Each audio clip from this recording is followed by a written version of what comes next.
मुंशी प्रेमचंद द्वारा रचित नशा कहानी का दूसरा भाग लेकर के आपके सम्मुख प्रस्तुत हो। इस कहानी में अब तक ये घटना घटित हो चुकी है कि जमींदार का लड़का ईश्वरी और एक गरीब क्लर्क का लड़का दोनों एक साथ ईश्वरी के घर आते हैं। ईश्वरी के घर आकर के ईश्वरी ने क्लर्क के लड़के के बारे में बहुत ही झूठ बोल कर के ये लोगों के बीच में ये समझाने की कोशिश की कि ईश्वरी का जो दोस्त है वो बहुत अमीर है, बड़े घर का लड़का है। इस तरह की बातें वहाँ के लोगों के मन में बैठा दी, जिसके कारण ईश्वरी के दोस्त का भी लोगों की नज़र में बहुत अधिक सम्मान बढ़ गया और ईश्वरी के साथ साथ उसको भी बहुत आदर से लोग देख रहे थे। और ईश्वरी के दोस्त को इस बात में बड़ा मज़ा आ रहा था कि वह भी रईसों जैसा जीवन यहाँ जी रहा है, जबकि इससे पहले अब तक जब हॉस्टल में दोनों रहा करते थे वह हमेशा जमींदारों की बुराई किया करता था और यहाँ आकर के पर वो सारी बुराइयाँ भूल गया और यहाँ जमींदारी के नशे में आकर के खो गया। देखिए प्रसंग यही है कि वे दोनों खाना खाने के लिए हाथ पांव धुला करके अंदर पहुँचते हैं। उसके आगे का दृश्य मैं आपको पढ़कर सुना रहा हूँ। सोचा था वहाँ देहात में एकाग्र होकर खूब पढ़ेंगे, पर यहाँ सारा दिन सैर सपाटे में कट जाता था। यानी इससे पहले उन्होंने हाथ धो करके पाँव धुला करके बड़ा सुंदर अच्छा भोजन किया और यहाँ जब ईश्वरी के घर में रहने लग गए तो धीरे धीरे यहाँ के ऐशो आराम इस गरीब लड़के को, गरीब दोस्त को पसंद आ गए और उसी के विचार यहाँ इस पैराग्राफ में व्यक्त हैं। क्या कहता है देखिए वो लड़का। सोचा था यहाँ देहात में एकाग्र होकर खूब पढ़ेंगे, पर यहाँ सारा दिन सैर सपाटे में कट जाता था। कहीं नदी में बजरे पर सैर कर रहे हैं, कहीं मछलियों या चिड़ियाओं का शिकार खेल रहे हैं, कहीं पहलवानों की कुश्ती देख रहे हैं, कहीं शतरंज पर जमे हैं। ईश्वरी खूब अंडे मंगवाता और कमरे में स्टोव पर आमलेट बनते। नौकरों का एक जत्था हमेशा घेरे रहता। अपने हाथ पांव हिलाने की जरूरत नहीं थी, केवल जबान हिला देना काफ़ी है। नहाने बैठो तो आदमी नहलाने को हाजिर, लेटो तो आदमी पंखा झलने को खड़ा है। मैं महात्मा गांधी का कुंवर चेला मशहूर था, भीतर से बाहर तक मेरी धाक थी। यानी ये कहना चाहते कि यहाँ ईश्वरी ने उसे महात्मा गांधी के चेले के रूप में मशहूर कर दिया कि इतने सारे धन दौलत का मालिक होकर के भी उसका जो दोस्त है वो महात्मा गांधी के आदर्शों पर चलता है, इसलिए साधारण वेशभूषा में रहता है। और इस बात की धाक वहाँ सभी लोगों पर पड़ गई थी। इसी बात को जाहिर करते हुए मित्र कहता है, भीतर से बाहर तक मेरी धाक थी। नाश्ते में जरा भी देर न हो पाए, कहीं कुंवर साहब नाराज न हो जाएं, बिछावन ठीक समय पर लग जाए। कुंवर साहब के सोने का समय आ गया। मैं ईश्वरी से भी ज़्यादा नाजुक दिमाग बन गया था या बनने पर मजबूर किया गया था। ईश्वरी अपने हाथ से बिस्तर बिछा ले, लेकिन कुंवर मेहमान अपने हाथों से कैसे अपना बिछावन बिछा सकते हैं, उनकी महानता में बट्टा लग जाएगा। एक दिन सचमुच यही बात हो गई। ईश्वरी घर में था, शायद अपनी माता से कुछ बातचीत करने में देर हो गई। यहाँ 10 बज गए। मेरी आंखें नींद से झपक रही थी, मगर बिस्तर कैसे लगाऊं। कुंवर जो ठहरा, कोई 11:30 बजे महरा आया। बड़ा मुँह लगा नौकर था। घर के धंधों में मेरा बिस्तर लगाने की उसे सुधि ही न रही। अब जो याद आई तो भागा आया। मैंने ऐसी डांट बताई कि उसने भी याद किया होगा। ईश्वरी मेरी डांट सुनकर बाहर निकल आया। बोला, तुमने बहुत अच्छा किया, यह सब हरामखोर इसी व्यवहार के योग्य हैं। इसी तरह ईश्वरी एक दिन एक जगह दावत में गया हुआ था। शाम हो गई, मगर लैंप मेज पर रखा हुआ था। दियास लाई भी थी, लेकिन ईश्वरी कभी खुद लैंप नहीं जलाता था। फिर कुंवर साहब कैसे जलाए? मैं झुंझला रहा था। समाचार पत्र आया हुआ रखा हुआ था जो उधर लगा हुआ था, पर लैंप नदारद। देवयोग से उसी वक्त मुंशी रियासत अली आ पहुँचे। मैं उन्हीं पर उबल पड़ा। ऐसी फटकार बताई कि बेचारा उल्लू हो गया। तुम लोगों को इतनी फिक्र भी नहीं कि लैंप जलवा दो। मालूम नहीं ऐसे कामचोर आदमियों का यहाँ कैसे गुजर होता है। मेरे यहाँ घंटे भर निर्वाह न हो। रियासत अली ने कांपते हुए अपने हाथों से लैंप जला दिया। देखिए इस गरीब बच्चे की हालत। ये अपने असलियत भूल करके यहाँ किस तरह से नौकरों पर डांट फटकार लगा रहा है।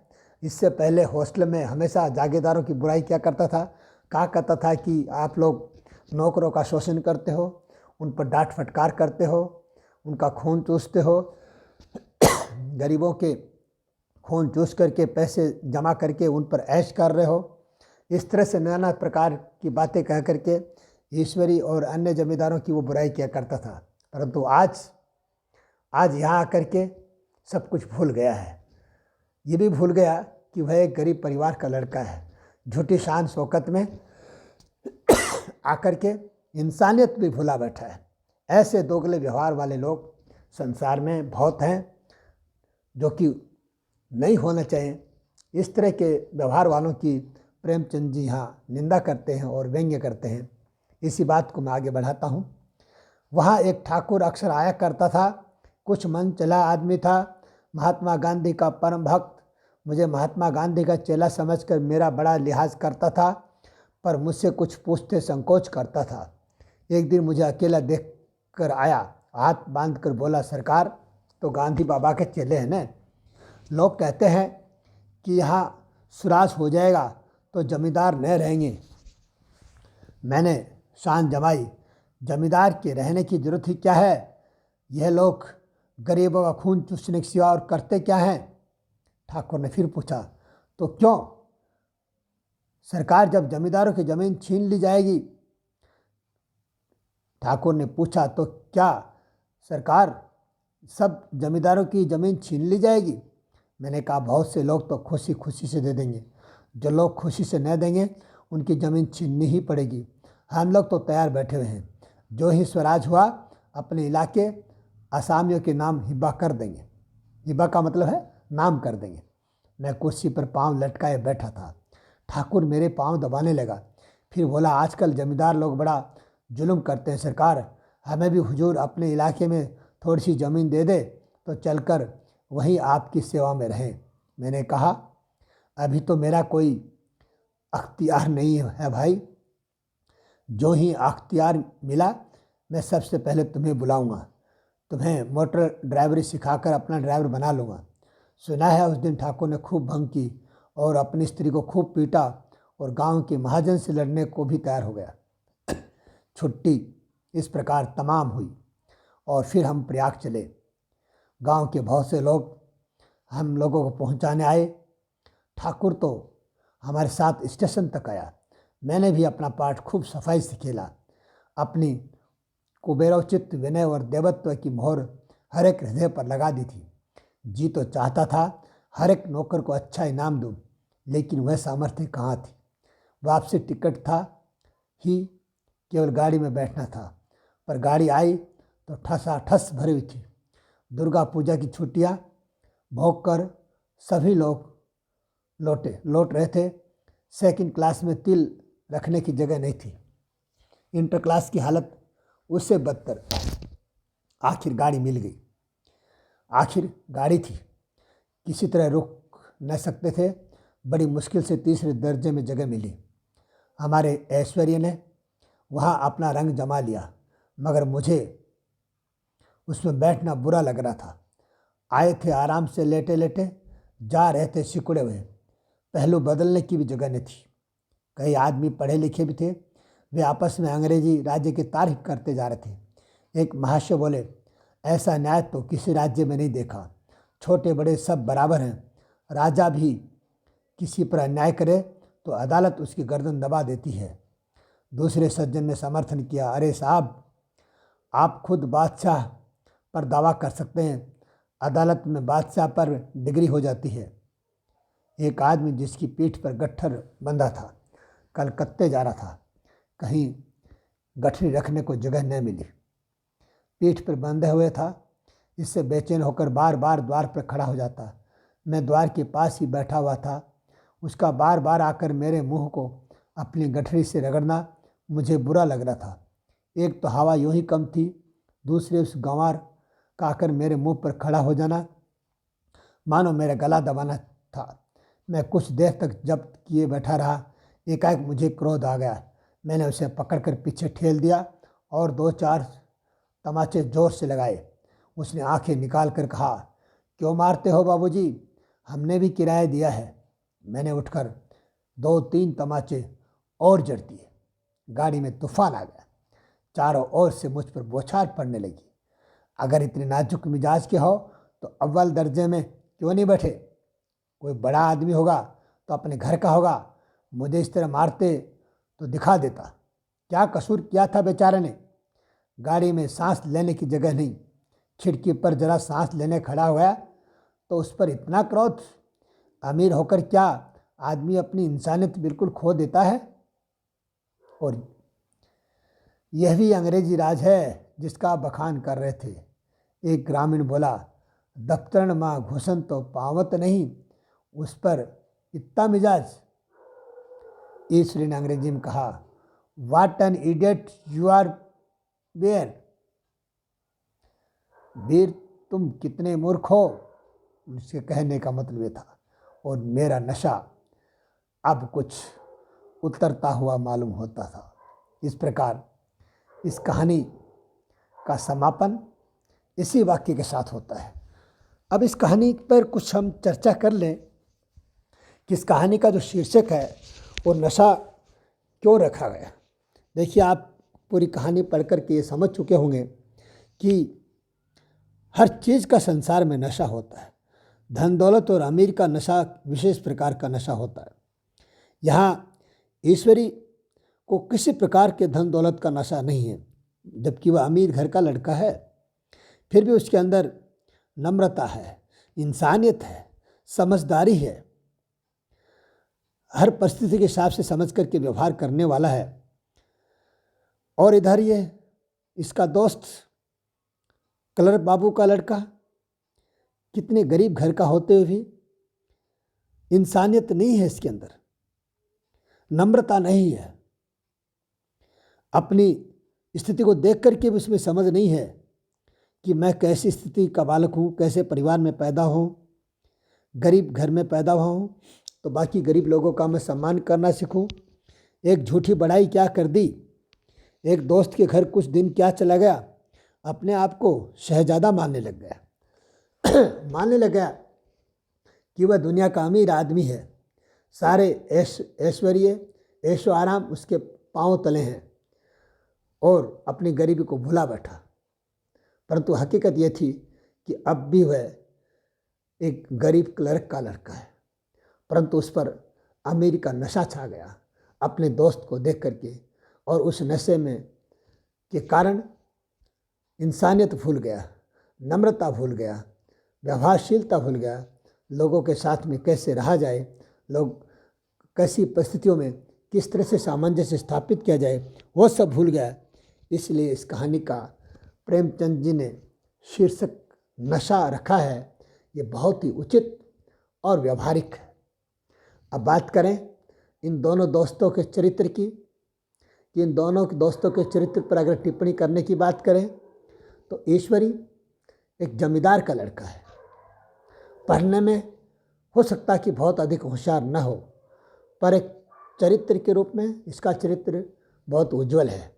ये समझदार है, नम्र है और इसके अंदर जमींदारी के गुण हैं, यानी नौकरों पर डांट फटकारता भी है। क्योंकि जमींदारों की आदत है कि जब तक नौकरों को फटकारेंगे नहीं तब तक वे काम नहीं करते। परंतु इतना भी ऐशो आराम पसंद नहीं है कि छोटे छोटे काम खुद न कर सके। लैंप जलाने का, बिस्तर लगाने का, इस तरह के छुटपुट के काम अगर नौकर लेट हो जाता है, देरी करता है, तो ये खुद कर लेता है। ये इसकी इंसानियत है, ये इसकी समझदारी है कि इतना अमीर घर का होते हुए भी कुछ काम स्वयं कर लेता है। नौकरों पर डांट फटकार करने के बाद भी उनसे प्रेम और प्यार करता है और जहाँ कहीं भी ज़रूरत पड़ती है गरीब लोगों की, वहाँ उनकी मदद भी करता है। इस तरह से वास्तव में इस कहानी में ईश्वरी एक समझदार लड़का है, इंसानियत पसंद लड़का है, और दूसरी तरफ ये गरीब कलर का लड़का दम्भी है, झूठा है, दिखावटी है, विनय का तो इसमें नाम ही नहीं है, विनम्र भी नहीं है। पढ़ने में ठीक हो सकता है पर ये दिखावा करने वाला है, ये झूठ बोलने वाला है, ये अमीरी पसंद है, ये ऐशो आराम पसंद है, ये बदतमीज है, ये नौकरों पर डांट फटकार मारता है। इस तरह के जो बालक, इस तरह के जो व्यवहार वाले लोग समाज में अच्छे नहीं होते हैं। ये ईर्ष्या भी करता है। जब स्टेशन पर जाते समय, स्टेशन पर जब ये खाना खाते हैं तो लोग ईश्वरी का सम्मान करते हैं, अच्छी नज़र से देखते हैं, ईश्वरी के हर आदेश का ठीक से, ढंग से, प्रेम से पालन करते हैं। तो इस दोस्त को बड़ा अखरता है कि आखिर ये लोग उसको इस नज़र से क्यों नहीं देखते, जबकि ईश्वरी का दोस्त उन होटल वालों को, उन सेवा करने वाले नौकरों को, खाना खिलाने वालों को टिप्स में पैसे भी देता है। इसलिए वो लोग इसलिए नहीं सम्मान करते हैं कि उसने टिप्स में पैसे दिए, क्योंकि ईश्वरी के अंदर की इंसानियत है, ईश्वरी के अंदर लोगों से प्रेम है। अमीर है परंतु वो अमीरी का नाजायज फ़ायदा नहीं उठा रहा कहीं भी। और ये गरीब कलर का लड़का अमीर नहीं है, गरीब है, फिर भी अमीर बनने का ढोंग करता है, नाटक करता है, लोगों पर अनावश्यक डांट फटकार मारता है। इसलिए इन दोनों के चरित्र में चुनने की अगर बात आए तो आप निसंकोच जमींदार के लड़के ईश्वरी को बहुत अच्छा, समझदार और नेक बालक कह सकते हैं। इस कहानी में यही कुछ महत्वपूर्ण बातें हैं। इस कहानी का कथानक जमींदार के घराने का है। इस कहानी के जो पात्र हैं, ये अगर इन पात्रों का वर्गीकरण किया जाए तो दो तरह के पात्र हैं, जमींदारी पात्र, गरीब पात्र, पर दोनों का व्यवहार आपस में एकदम उल्टा, सोच समझ से बाहर का है। क्योंकि हम जमींदारों के बारे में लोगों की यही मान्यता होती है कि उनका व्यवहार बड़ा क्रूर होता है, परंतु यहाँ ईश्वरी जमींदार का लड़का होते भी क्रूर व्यवहार का नहीं है, सज्जन है। जबकि उसका दोस्त गरीब परिवार का होते हुए भी उसका व्यवहार बड़ा क्रूरतापूर्ण है, उसका व्यवहार बड़ा खराब है। यही बात इस कहानी में मुंशी प्रेमचंद जी कहना चाहते थे, और इसी के साथ ये इस कहानी का समापन करता हूँ। आशा है आपको ये कहानी समझ में आएगी। आप सबको बहुत बहुत धन्यवाद।